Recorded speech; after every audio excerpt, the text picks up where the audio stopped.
A aula de hoje é sobre resíduos. Vamos ver então que tipo de abordagem que a gente vai dar.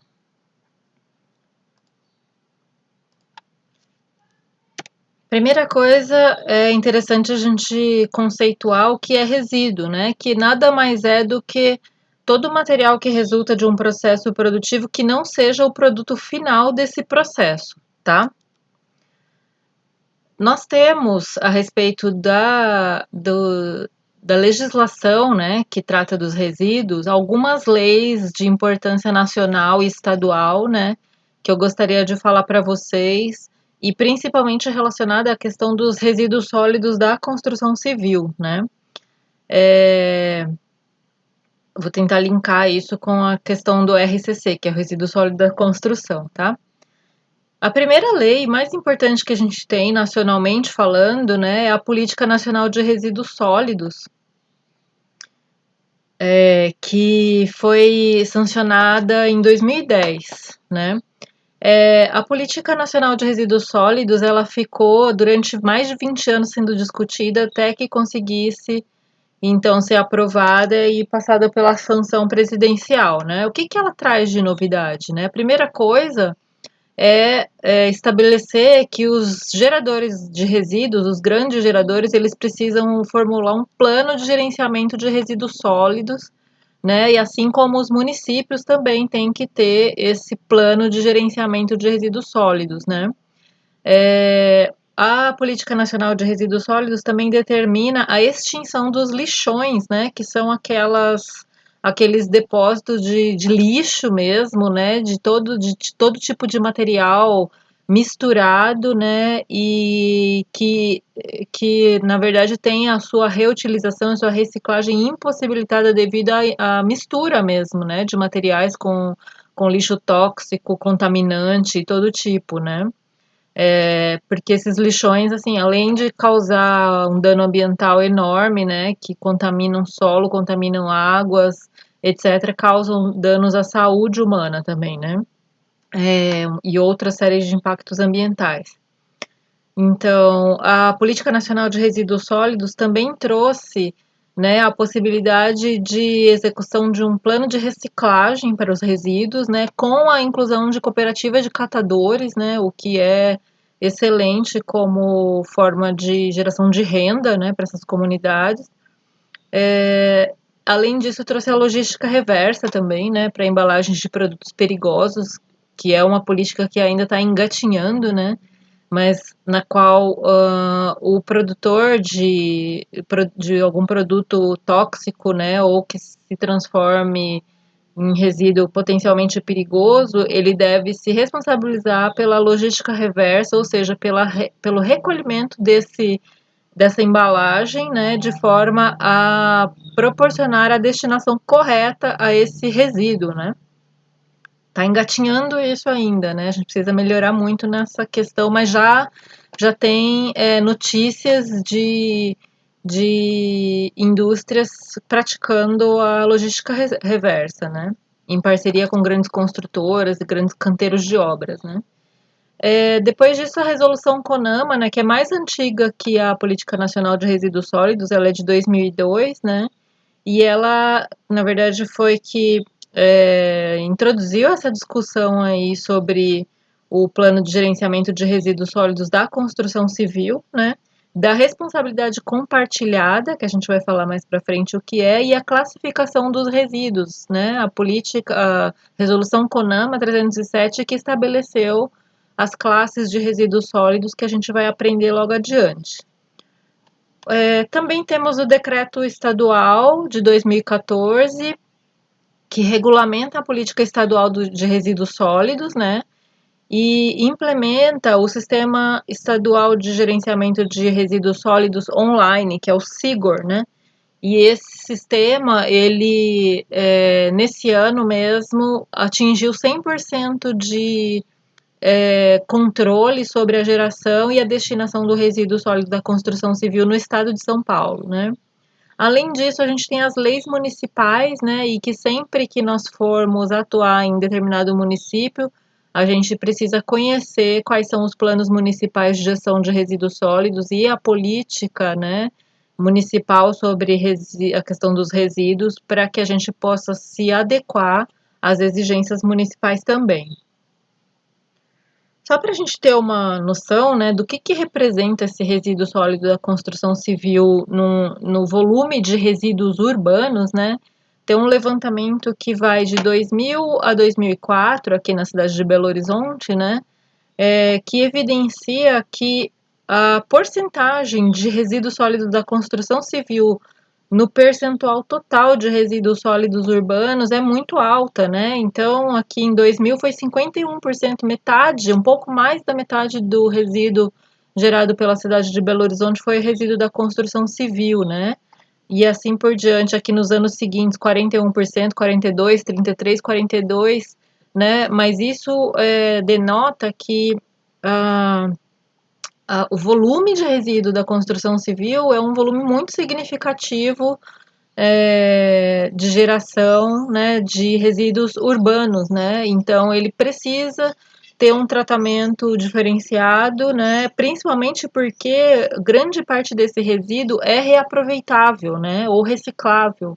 Então é contraproducente a gente destinar esse tipo de material para um aterro sanitário, né? Que é um equipamento de infraestrutura urbana que é caríssimo, né, de ser construído e de ser mantido, e não faz sentido nenhum ocupá-lo com o resíduo da construção civil, né. Para a gente entender um pouco melhor, né, os termos, né, usados principalmente nessa aula, né, o RCC, então, é resíduo da construção civil, né, o RCD é resíduos de construção e demolição, que na verdade as duas categorias aqui, os dois termos são muito próximos, né? O resíduo da construção civil pode ser que não seja de demolição, né? Mas o resíduo de construção civil e de construção e demolição certamente é um resíduo de construção civil. O reciclagem é o processo de reaproveitamento de um resíduo após ter sido submetido à transformação. A reutilização é o processo de reaplicação de um resíduo sem transformação, né, em seu estado bruto depois que ele virou um resíduo da construção civil. E o beneficiamento é o processo pelo qual um resíduo passa de transformação até que possa se tornar um novo produto e possa ser utilizado na reciclagem, né?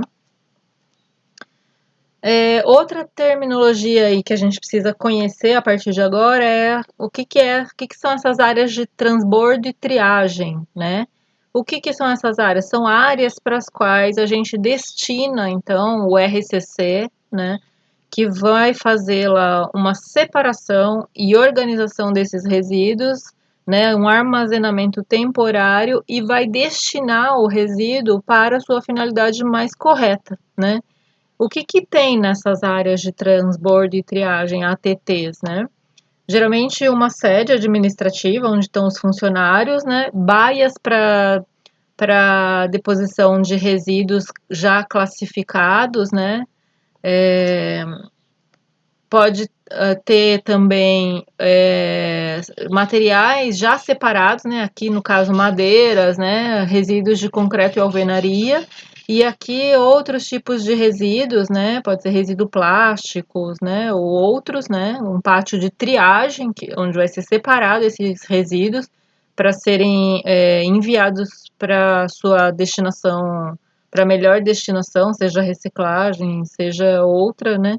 E aqui o que de fato na verdade, são as externalidades, que são os rejeitos inaproveitáveis, né? Então, dentro de uma situação como essa, né, vai ser feita uma classificação, uma separação, uma destinação correta, e o que de fato é um rejeito é a menor parte, né, desse material que é recebido. Outro termo que é importante a gente conhecer, né, são os aterros de RCC, né, que são os aterros para os quais o material, o resíduo da construção civil pode ser destinado, né, para ser compactado e aí ele vai ajudar a estabilizar terrenos ou mudar a topografia, né? Ele pode servir para fazer é, aterro mesmo, né? De modificação de curva de nível em determinadas porções de terreno, né? E isso tudo sempre com um projeto, né? E o acompanhamento de engenheiro que tem que emitir RT e tudo isso, é, com um cuidado e um acompanhamento técnico muito atento, né? Mas essa pode ser uma destinação do resíduo sólido de construção civil que não foi reciclado, né? E que não está sendo reutilizado na própria obra. Quais são os objetivos do gerenciamento do resíduo sólido da construção civil? Então, a primeira coisa é reduzir os desperdícios e o volume de resíduos gerados, né? O segundo, a gente pode falar que é segregar os resíduos por classes e tipos. Então, é já fazer uma triagem inicial ali dos resíduos por classes, né? Reutilizar materiais, elementos e componentes que não requisitem transformações. Às vezes, na mesma obra, né, dá para a gente reutilizar materiais numa demolição. Então, a gente poderia usar as partes de alvenaria para fazer um agregado, né? A gente poderia reutilizar caixilho de portas, de janelas na mesma obra, né? Outras ferragens também, né? Reciclar os resíduos, transformando em matéria-prima para a produção de novos produtos, né? E no geral, o intuito, né, o objetivo maior do gerenciamento de resíduos sólidos da construção é aumentar o tempo de vida desse material dentro do ciclo produtivo, né, e com isso aumentar sua ecoeficiência bem afinada com a ideia lá que a gente estudou já na economia circular, né, aquela parte do ciclo técnico, né, dos materiais que são processados, né, e que voltam lá para o ciclo produtivo, né, minimizando as externalidades negativas, que sejam que são, né, que são aqueles materiais que não têm função nenhuma e que vão ser destinados a se decomporem, né, há não sei quantos anos, como os plásticos, por exemplo, né, centenas de anos na natureza se decompondo, tá? A Resolução 307 do CONAMA oferece a classificação dos resíduos em 4 classes principais, né? A classe A, que são resíduos reutilizáveis ou recicláveis como agregado. Então, o que são predominantemente? São resíduos advindos da argamassa, do concreto, bloco, tijolo, solo, telhas, placas de revestimento e componentes cerâmicos. Tudo que pode ser moído, triturado e virar novos agregados para serem utilizados até mesmo na própria obra, tá? Depois, resíduos da classe B, resíduos recicláveis para outras destinações, né? Então, são aquelas embalagens, né, que vem todo tipo de produto ali para o canteiro de obra, são os metais, né, são os vidros, as madeiras, embalagens vazias de tintas que não sejam tóxicas e o gesso, né? Resíduos de classe C, ainda não existe uma utilização pensada que possa ser utilizada em escala para esse tipo de resíduo, né?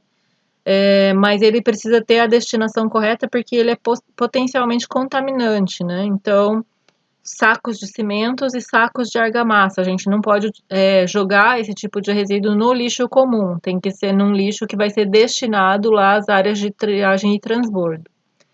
E os resíduos da classe D, que são resíduos perigosos, né?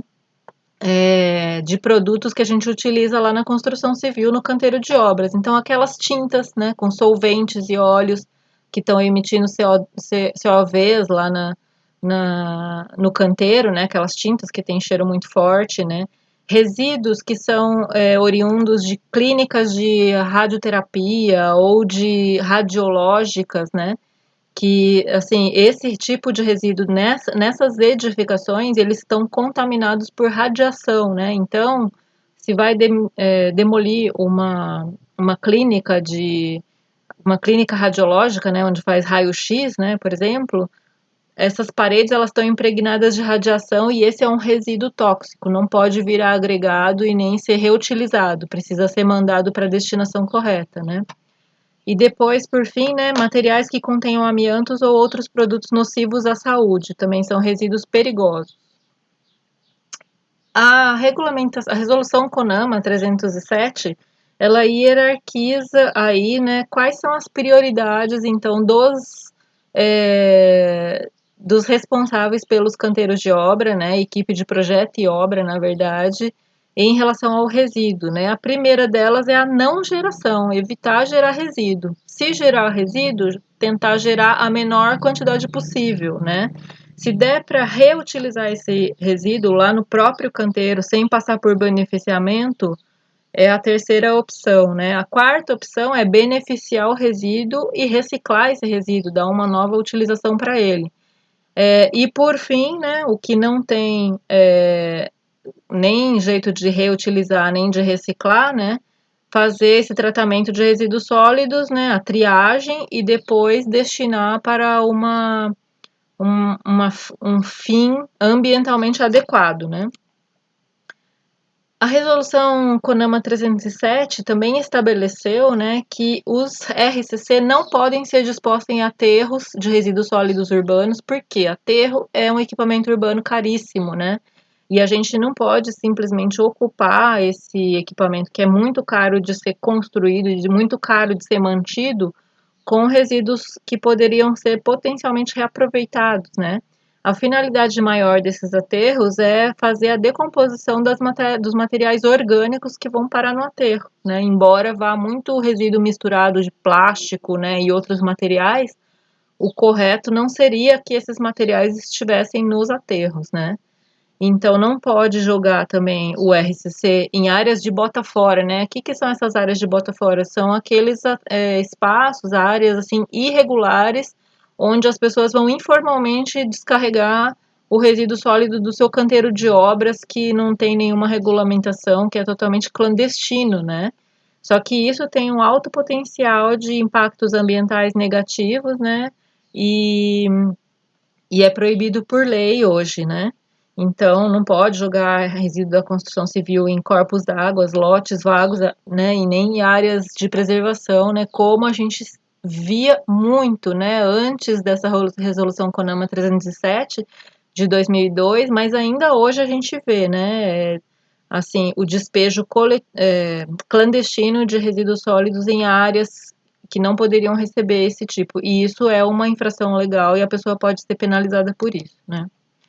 O que fazer com cada tipo de resíduo de obra, né? Então, o resíduo classe A, que são os resíduos lá que podem se tornar agregados, que são derivados de blocos, de cimento, né? Terra, né? No canteiro.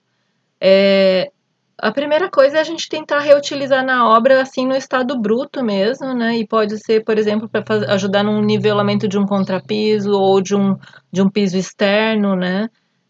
Mudar um pouco a topografia do lote, né? Isso pode ser utilizado com todo cuidado, com o acompanhamento de um engenheiro, né? Sempre que for ser alguma obra que é um pouco mais impactante, né?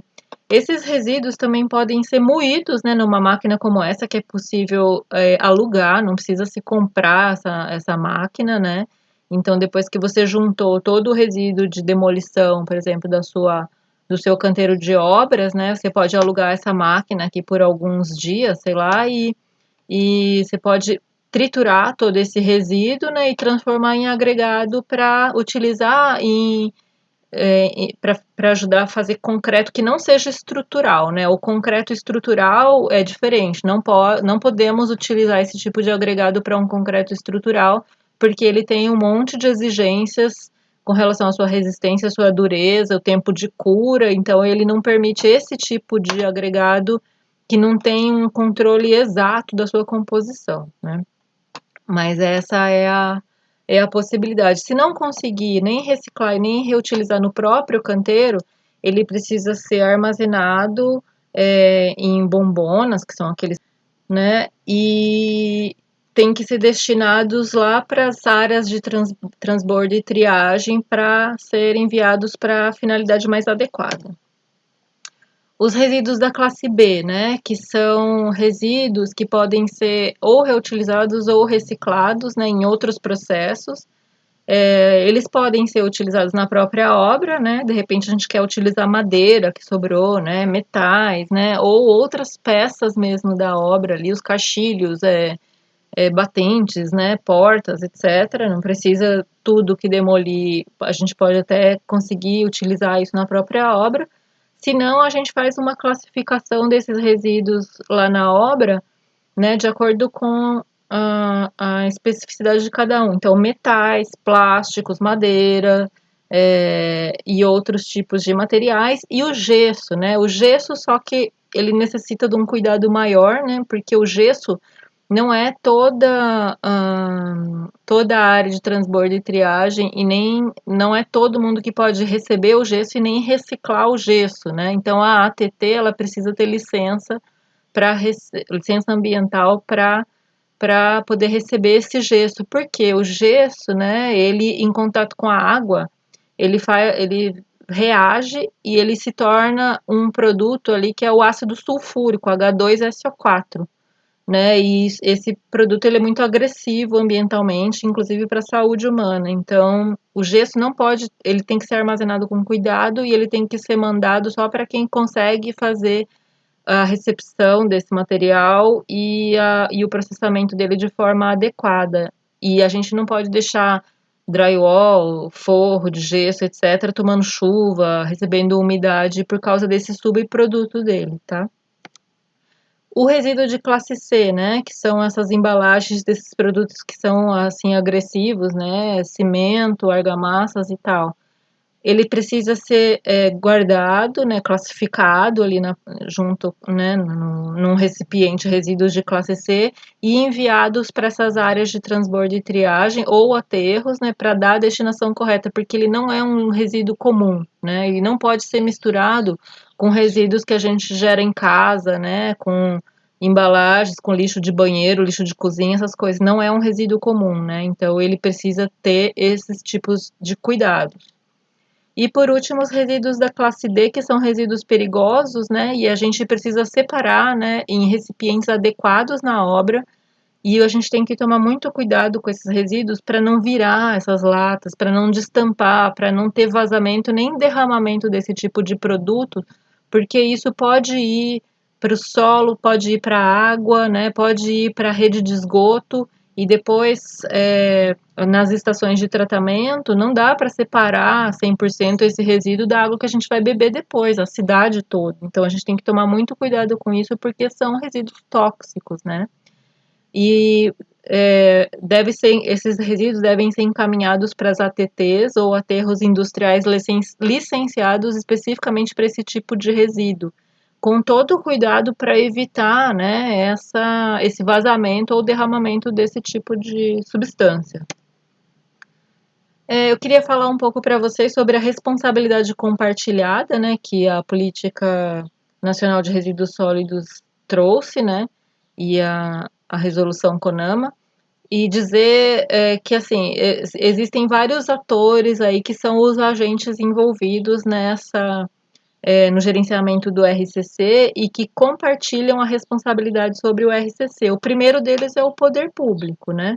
Que formula as políticas, as leis, fiscaliza e oferece as condições também para que haja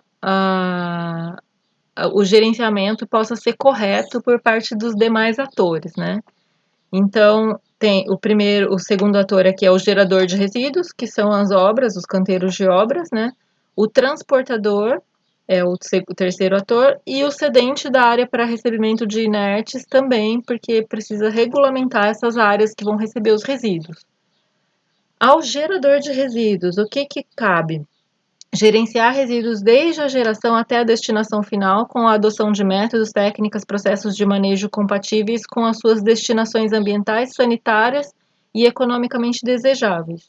Então, ele precisa organizar esse canteiro, né, já fazendo uma triagem, pensar projetualmente nesse gerenciamento, o que vai acontecer lá no canteiro, que tipo de resíduo vai ter, como que ele vai organizar aquilo, né? E depois contratar empresas, né, que estejam credenciadas no município, que sejam regulamentadas, e depois exigir o comprovante de recebimento lá da ATT respectiva, para onde o transportador levou o resíduo dele, né? O transportador, né, ele precisa cumprir todas as determinações normativas do município, né? E ele precisa credenciar a sua empresa no sistema municipal, poder público, estadual, para fazer esse transporte e garantir que esse transporte seja feito de forma segura e que seja entregue especificamente a um destinatário que seja credenciado no sistema de gestão de resíduos sólidos do município, né? Os transportadores, eles preenchiam, né, esse CTR, que é o controle de transporte de resíduos, né, caracterizando especificamente o tipo de resíduo que eles estavam transportando e depois recebendo uma comprovação de entrega em uma ATT específica, né? E aí o transportador precisava passar esse comprovante todo para o gerador de resíduos, né? E agora o estado de São Paulo informatizou todo esse sistema, então ele tem um controle de 100% dessa geração de resíduos, né, dos grandes geradores, e também do transporte e da destinação adequada, né, de 100% do resíduo de construção civil produzido no estado, né. O cedente de área para recebimento, ele também precisa cumprir as determinações normativas do município e do estado, né, e ele precisa se cadastrar, né, essa área que vai receber o resíduo, né, ela precisa ter a aprovação de órgãos ambientais, tanto do município quanto do estado, para ser credenciada, né. E por fim o poder público, né, que vai normalizar, orientar, controlar, fiscalizar a conformidade da execução dos processos de gerenciamento do Plano Integrado de Gerenciamento dos Resíduos Sólidos da Construção Civil. E também vai oferecer as condições materiais para que a destinação desse resíduo possa ser adequada por parte dos geradores e dos transportadores, né? Construindo todos os equipamentos necessários, né? Então, construindo as áreas de triagem e transbordo, construindo as áreas de aterro de RCC, o aterro sanitário do município e tudo, de forma que ele dote o município dessa infraestrutura para poder fazer um plano adequado aí de gerenciamento de RCC. Agora, na segunda parte, nós vamos ver como a gente pode implantar, né, um plano de gerenciamento de resíduos no canteiro de obras, tá bom? Até lá!